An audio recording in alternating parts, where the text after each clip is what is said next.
Oke, Assalamualaikum warahmatullahi wabarakatuh, Bapak Ibu, teman-teman semuanya, warga Mahkamah Agung, khususnya operator barang milik negara. Pada kesempatan pada sore hari ini, saya akan menjelaskan tentang pemindah tanganan, pemusnahan, dan penghapusan BMN. Dasar hukumnya yaitu ada PP 28 tahun 2020, perubahan atas PP 27 tahun 2014, kemudian ada PMK 165 tahun 2021. Kemudian ada Surat Sekma nomor 275 tahun 2024, kemudian ada Keputusan Sekma nomor 1085 tahun 2024. Apa sih pemindah tanganan BMN? Pemindah tanganan BMN yaitu proses pengalihan kepemilikan barang milik negara dari pemerintah kepada pihak lain.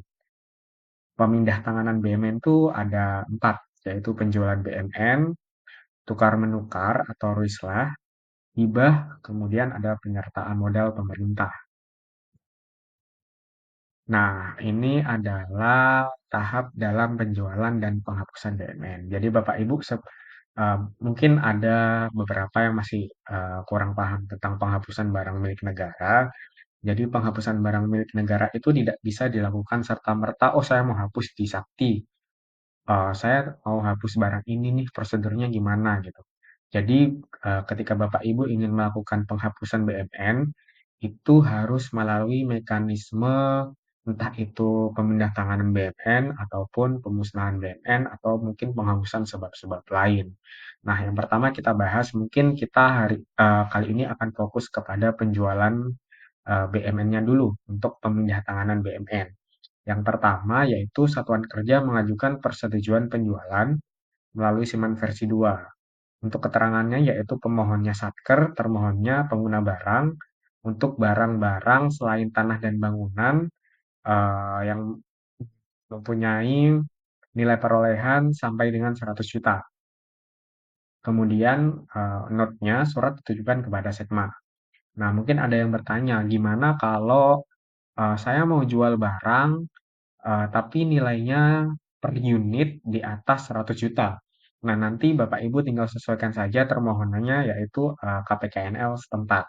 Kemudian suratnya ditujukan kepada Kepala KPKNL setempat. Oke, kembali lagi kita bahas untuk surat yang menjadi kewenangan Sekretaris Mahkamah Agung ya Bapak Ibu. Jadi setelah Bapak Ibu ajukan di Siman, nanti setelah surat persetujuan sekmanya terbit, Satker melakukan lelang di KPKNL setempat.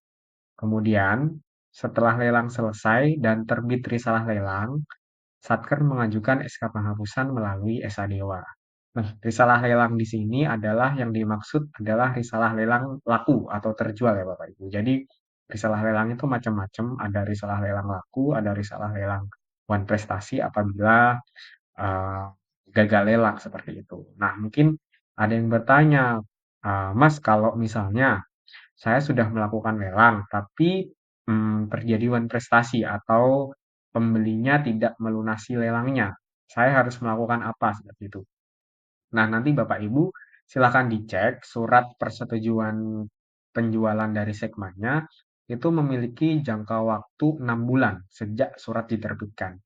Kalau misalnya masih ada jangka waktu atau suratnya belum expired seperti itu, Bapak Ibu silakan untuk diajukan lelang ulang. Nanti bisa langsung ke laman lelang.go.id dengan mencantumkan surat persetujuan penjualan dari Sekma. Sampai mungkin 2 kali, mungkin belum terjual juga. Nanti kalau memang lama gitu, ada beberapa kali tidak terjual, katakanlah 2 kali, kemudian suratnya sudah expired gitu. Suratnya sudah expired lebih dari 6 bulan, Bapak Ibu bisa menghubungi narhubung bagian administrasi penghapusan untuk update surat persetujuan Sekma. Karena update surat persetujuan Sekma ini tidak diakomodir di aplikasi Siman versi 2, jadi secara manual. Kemudian gimana nih kalau sampai saya lelang berulang-ulang, ternyata tidak laku juga seperti itu kan. Nah, setelah diturunkan, mungkin nanti setelah diajukan persetujuan penjualan ulang, mungkin kami akan turunkan nilai limitnya. Kalau limitnya sudah diturunkan, kemudian Bapak Ibu lakukan lelang ulang sampai tidak terjual juga, kita cek dulu Bapak Ibu, tidak terjualnya ini apakah karena memang pembelinya tidak melunasi atau memang benar-benar tidak ada peminatnya gitu.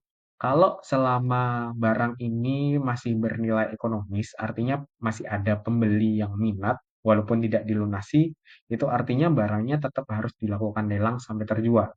Pengecualian untuk barang-barang yang dilakukan lelang, namun tidak ada peminatnya. Kalau sudah 2 kali dilakukan lelang dan tidak ada peminatnya, kita biasanya akan melakukan bentuk pengelolaan lain sebelum dilakukan penghapusan. Misalnya kita izinkan untuk dilakukan pemusnahan seperti itu. Tapi dengan catatan tidak ada peminat ya Bapak Ibu ya, bukan barangnya tidak dilunasi seperti itu.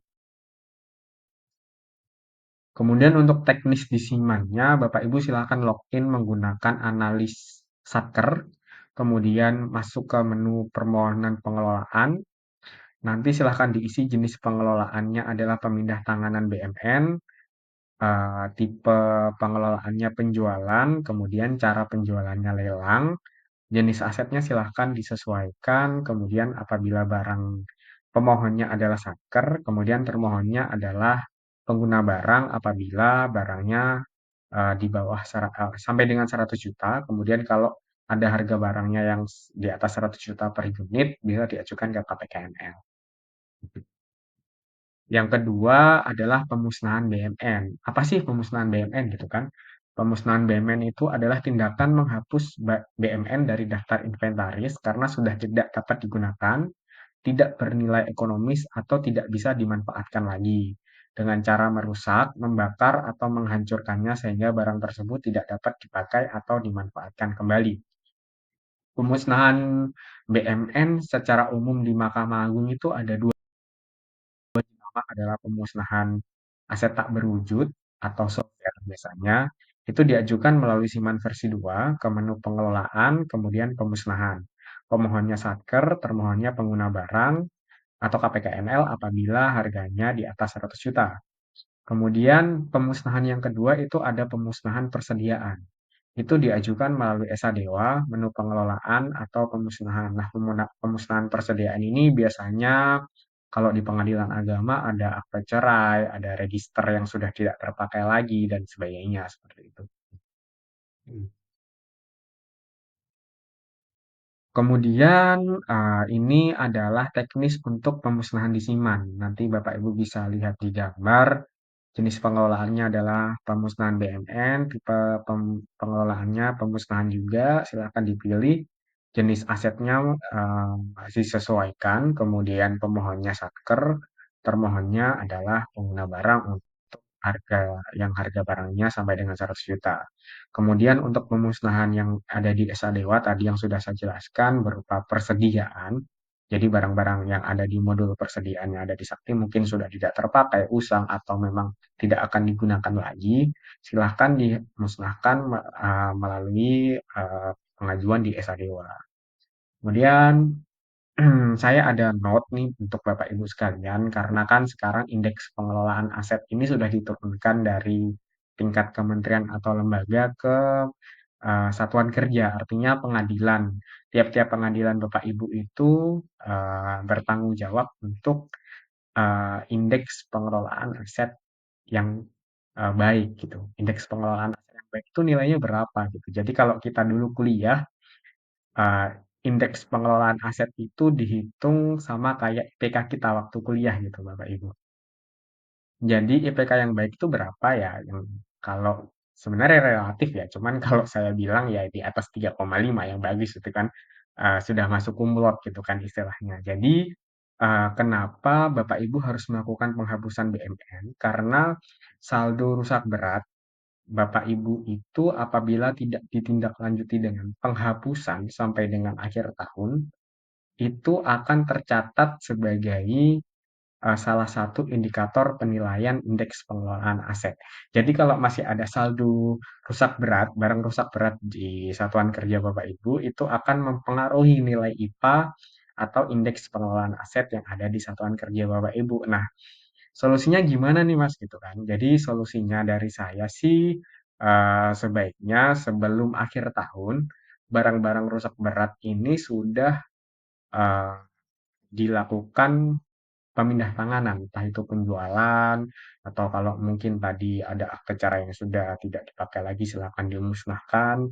Kemudian kalau software juga silakan dilakukan pemusnahan untuk selanjutnya dilakukan penghapusan seperti itu. Jadi sebaiknya saldo rusak berat ini diminimalisir pada akhir tahun untuk hasil indeks pengelolaan aset yang baik. Kan Bapak Ibu pasti pengennya punya IPK yang baik kan di satuan kerja masing-masing seperti itu ya. Kemudian kita lanjut ke penghapusan BMN. Penghapusan BMN ini adalah proses akhir setelah pemindahan atau pemusnahan selesai ditindaklanjuti. Nah, selesai ditindaklanjuti ini kategorinya apa sih gitu kan? Misalnya tadi penjualan selesai ketika terbit risalah lelang dan berita acara serah terima.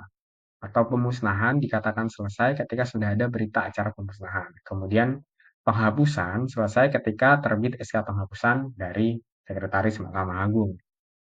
Jadi tadi yang seperti saya jelaskan di awal, tidak bisa Bapak Ibu melakukan penghapusan itu ujuk-ujuk gitu. Tiba-tiba saya mau hapus barang A, B, C, D. Nggak bisa. Jadi memang ketika mau melakukan penghapusan, Bapak Ibu harus melalui mekanisme yang namanya pemindah tanganan atau penjualan dan atau pemusnahan seperti itu. Silakan disesuaikan dengan jenis aset yang mau dihapus. Kemudian untuk teknis penghapusan di ESA Dewa, bisa dilihat nanti masuk ke menu pengelolaan, kemudian ke menu penghapusan. Kemudian kalau sudah terbit keputusan Sekretaris Mahkamah Agung seperti yang terlihat di layar, itu Bapak Ibu baru diperbolehkan untuk melakukan transaksi 301 di Sakti. Nah, ketika Bapak Ibu mengajukan permohonannya, tapi belum terbit nih surat keputusannya, itu Bapak Ibu baru boleh melakukan transaksi 911 di Sakti. Jadi ketika Bapak Ibu mengajukan usulan penghapusan ke tingkat banding, nanti kan tingkat banding meneruskan ke kami. Itu Bapak Ibu boleh melakukan transaksi 911. Tapi ketika Bapak Ibu belum mendapatkan SK Sekma, surat keputusan penghapusan, Bapak Ibu dilarang untuk melakukan transaksi 301. Jadi transaksi 301 itu dilakukan ketika Satker telah menerima keputusan penghapusan oleh Sekretaris Mahkamah Agung. Oke, sekian terima kasih pada kesempatan pada kali ini. Semoga indeks pengelolaan aset Mahkamah Agung semakin baik dari tahun ke tahun. Tidak lupa saya mengucapkan mohon maaf apabila ada salah kata maupun perbuatan dalam saya menyampaikan materi pada sore hari ini. Bapak Ibu teruslah menjaga aset negara untuk Indonesia yang lebih baik. Terima kasih. Wassalamualaikum warahmatullahi wabarakatuh.